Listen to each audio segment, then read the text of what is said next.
this story has been really consistent. And then the other part that's really hard to explain, I don't mean to dominate the whole conversation here up to it, but that we had a hard time conveying was all the weird stuff that happened to, mostly to Bob, but also to others of us in his circle in those days, while we were trying to work on verifying the story and building the case. You know, a lot of really strange and unpleasant things happened. You heard the story that he told about his tire being shot out as a warning, but there were all kinds of other really weird things. Break-ins at his house where they just moved things around, write things on the board, break-ins to his car, just gamesmanship to let them know that they were around. And then for me, as I'm interviewing people who had experiences out there, 24 different people who had worked at Area 51 or Groom Lake over the years, people who agreed by phone to give me information, one after another were visited by agents who told them to keep their mouths shut. Shut up. 6 people right in a row. You know, today we take it for granted that our phones are tapped, that it all goes into some gigantic database in Utah monitored by the NSA. Back then, you know, I took umbrage at it when I realized that somebody was listening to my phone, but it happened again and again. People who offered to give me information that would buttress the story that was told by Bob were visited by agents who told them to shut up or else. One of those ladies worked for the Clark County court system, and these 2 guys came to her. She'd been a secretary and had a stenographer in these meetings with a defense contractor at which they discussed crashed saucers. And they came to her and said, look, you're still under your security oath. We know that you travel back and forth to Los Angeles to see your daughter and that she comes here. It's a big desert out there. It'd be a shame if something bad happened. And she was scared to death. And 10 years later, I went back to her thinking maybe she'll talk to me now. She won't. She wouldn't. So those things were real. The things that happened to Bob were real. The things that happened to all of us in that circle were real. Somebody was really messing with him, threatening him, and it's because his story was true. And I don't know if you figured out the mystery of what was in the beginning of Jeremy's film with the phones. That was a raid. That happened. That wasn't 30 years ago. That was a year ago. Anyway. I wanted to show that for the first time. Yeah, George.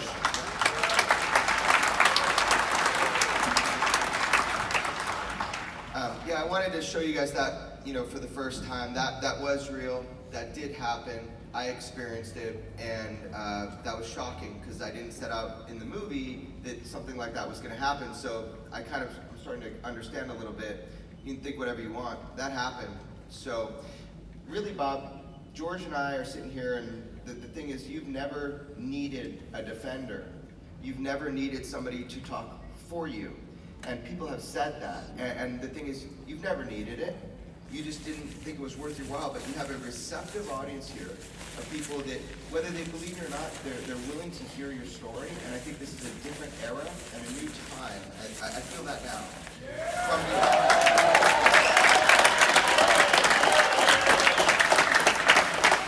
So I'm going to shut the fuck up and let Bob talk a little bit, but I do have some specific questions. But from all this experience and me dragging you into this world premiere, do you have anything you want to say before I start asking you questions? No, just go for the questions.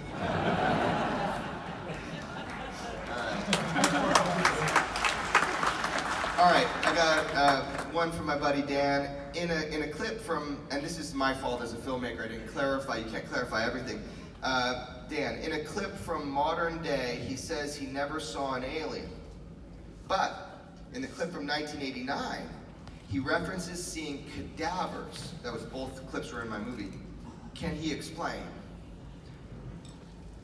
Yeah, that was in the briefings. There was, we were given 2 or 3 page briefings of all the other projects going on, and everything was compartmentalized. So we had, we dealt with power and propulsion, and there was another group that dealt with metallurgy. There was another group that dealt with any biological entities. And anyway, we just had little briefings between the groups, so we kind of knew if there were any connections, and that was part of the biological entity briefing. So they had a vivisection drawing of a creature. No, it wasn't a drawing, it was an actual photograph. And it was, the only thing it showed was there was a single organ in its body as if the heart, lungs, liver, everything had grown together into a single organ.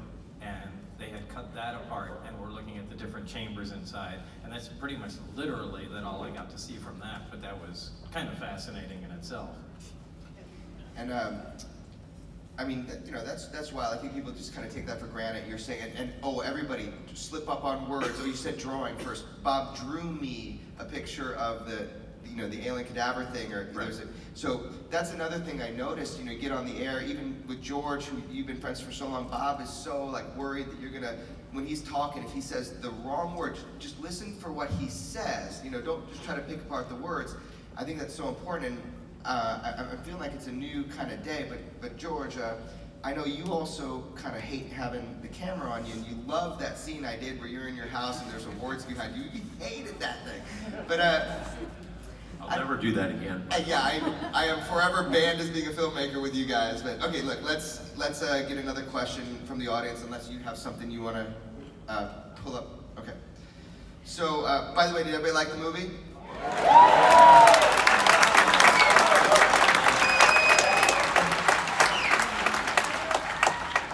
I love these. I mean, they're so random. I don't even know where to start. Well, one of my friends actually asked me, does Bob Lazar smell like science experiments? Anyway, do you believe undercover agents are in the room at this very moment? And if so, what would you like to say to them? Hi! That's about it. So, is it true also, George, that one of the people tasked with following you during that time period actually admitted and proved to you that they were the ones following you? That is true. There were one of the places we used to hang out was a watering hole called the Smuggle. The Smuggle Inn. The Smuggle Inn. And we would meet there with to sort of strategize and figure out where to go next. And there were a couple of other people in that small group. And when the guy who was one of the ones who had followed us around, he met me there, this is years later, and told me that it had been his job to follow us there. And he got to like the bar, so years later he was still going back. So they're coming in fast and furious, you guys, on all forms of my phone.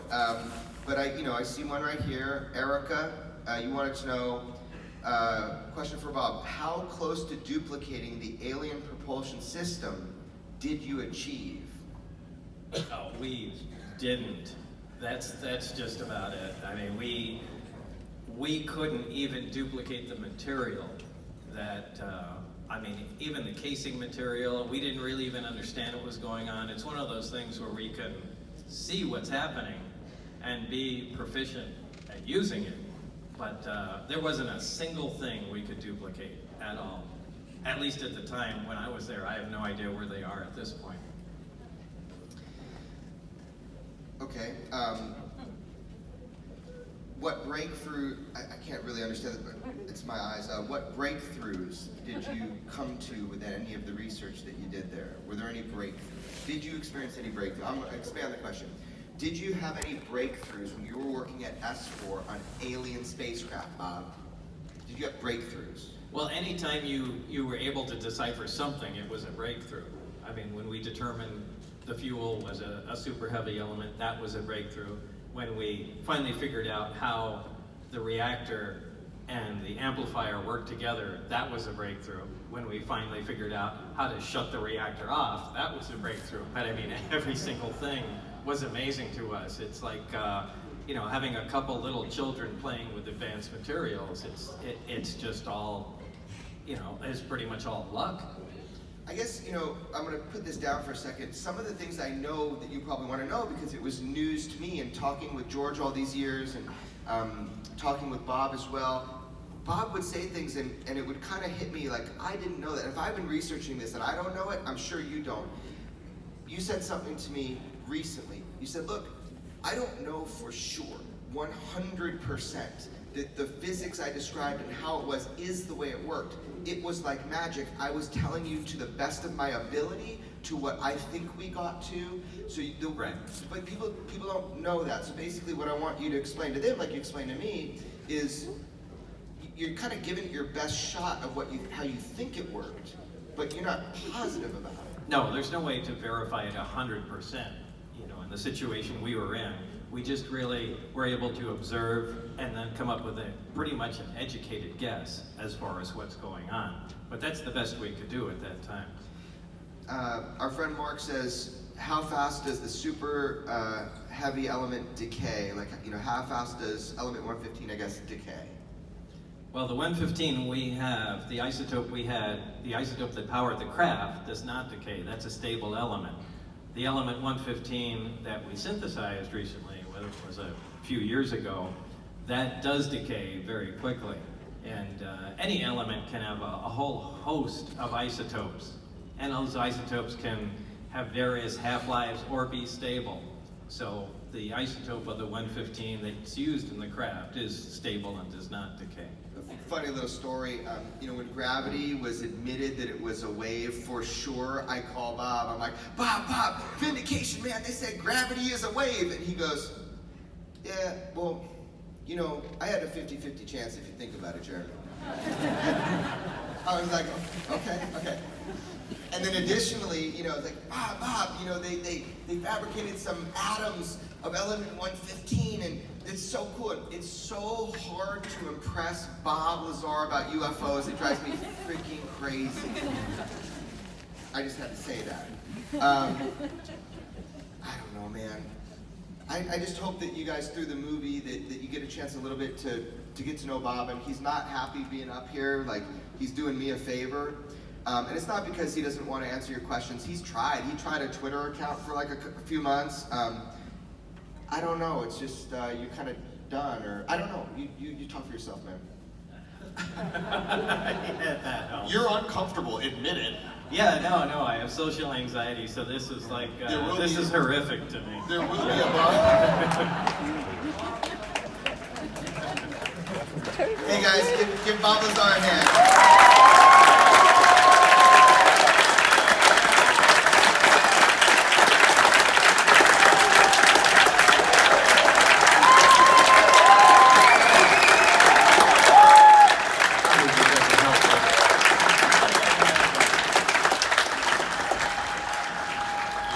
Where are all the haters at that told me I was a shitty filmmaker? Now, where are you not cheering in here? Okay, I'll find you, tough guy.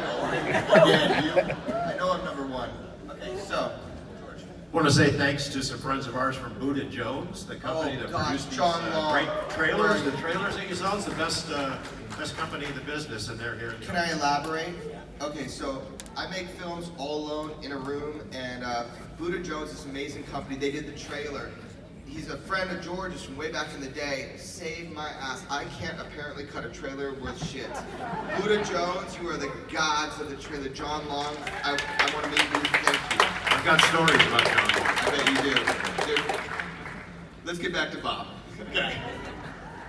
So, I don't know, it's a different day maybe with Bob, and again, Bob's never been one, he's not a shrinking violet, Bob can defend himself. He's a jet car guy, the brothel guy, the shotgun guy, he's lived a wild life, but I don't know, I guess, Bob, out of everything that you did, whether people decide to believe your story or not believe your story, a lot of times that's because they either don't have the information or they do. But whatever, whether they believe it or not, is there a message to, you can't see anything here, but 800 and something people down here and 800 and something people there. We got a sold out house, by the way. Everybody said it wasn't gonna happen, so for all these people that came here to see you, and I know you traveled from other countries, from around the world, every country in the world, it's unbelievable to me the messages I'm getting. Thank you for supporting my work. Thank you for supporting George, who was holding the microphone, trying for 25 years against all odds, and Bob himself. But is there anything, Bob, that you want to tell this audience right now, just what's important about your story, whether they believe you or not? What do you want them to take away when they leave this auditorium? Really? I always say, what's the most important? Really, go ahead. Bob, do it. No, I understand it's an incredible story, and I myself would have a really tough time believing it, as I said in the film. But the events that were portrayed occurred just like they were shown. And you know, quite frankly, I prefer people don't believe it because then I don't get asked questions and don't get bothered at all. But, you know, for those of you that can see through that, all I want to tell you is that that's really the way things happened, and that's pretty much it. The sport model. Okay, I'm gonna take one yellular question like that. No more. No more. Zero more, shut your mouth, you be out. Zero more. No yellular, you're about to be kicked out by me personally. No more out loud questions. But the sports model, okay? I think it's really interesting. I had a guy, he's an aviation writer, and he has a very sophisticated, website about all this, and he said, one of the things that's killing me is I don't know how Lazar came up with the sport model, because it is, from an aviation standpoint, it is so perfect. The system he described, it's genius. And I was on the phone with him, I'm like, well, maybe he didn't make it up. All right, so tell us a little bit about the sport model before we jump off stage here. Just tell us a little bit about what was most impressive to you about the sport model, about the science of it, about what you got to see inside of it. What did it feel like to walk inside a flying saucer? It was really more ominous than interesting at the time. And everything is exactly one color. It's all a dark pewter gray. There is no sharp angle anywhere. Everything has a radius of curvature to it, as if somebody built this thing out of wax and then let it melt a little bit and then let it cool off. It's a very unusual, I mean, it feels unusual just to be in there, but even the most simple things inside are, and pardon the pun, are completely alien. The little doors that snap open are made of little hexagons. I mean, it's hard to go through everything that pops into my mind right now, but it's difficult really to say. But there's nothing that, it's like going into a room where nothing looks familiar at all, not even the room itself. So it was really something I'll never forget. Small furniture, too. Well, yeah, and that's a good point too. But even that's unfamiliar. Why would you have something, a seat that's half its normal size? So it was really, it's a shocking thing. Well, I just want to say, thanks for including me, guys, because this has been a ride. I mean, earning George's trust and him telling me, you're never going to get Bob on camera. Go ahead, good luck, kid. That was awesome. Thanks for the encouragement. But thanks, Bob. Just so it's very clear, Bob did not ask me to make a movie. He's getting zero from this movie. He actually gave to a science charity the last time we did a screening. The things you think are just fucking wrong, and go ahead and take that angle if you want, or you can hear the story, and you can, with your rational mind, with your skeptical mind, but with at least a part of your mind open to hear the story, you can hear it. And I'm not, even as a journalist, at some point you got to take a stand, right? I don't know, what's the ethics of journalism? I got to take a stand. Your friend Dave Navarro was here. He was, yeah. He calls himself a hopeful skeptic. Okay. He hopes that this is true. He wants to believe, like the poster from the X-Files. But he still uses his mind. Skepticism is a healthy thing in this kind of a field. That's you true. don't have to just buy it. You're skeptical of your own story in some ways, and some of the things that you saw. Understandably so. You Yeah. should be. But it doesn't mean having a closed mind. It means asking good, hard questions, but being willing to hear the answers. Okay, if one more person yells out, I'm going to personally kick you out of the theater. That is not allowed tonight. Go on. No, that's pretty much it. Okay, yeah, we have a very nice night. Don't make me get jujitsu on you. Okay, so, cool. I think I'm going to wrap up here with just a couple little things, but look, I don't know for you guys in the audience, there will be now a storm of information. Oh yeah, and by the way, all my jiu-jitsu students are right here, and so don't even think about it. Okay, so anyway, there's going to be a storm of information that comes out over the next probably 6 months. What you saw is a glimpse. It's just a glimpse into Bob's life. It's a glimpse into the work that George Knapp has tirelessly done for 30 years into this story. Slowly, I'm going to be releasing clips and little pieces, and just, let's get the information out there. You saw the bulk of it. But the conversation has started now.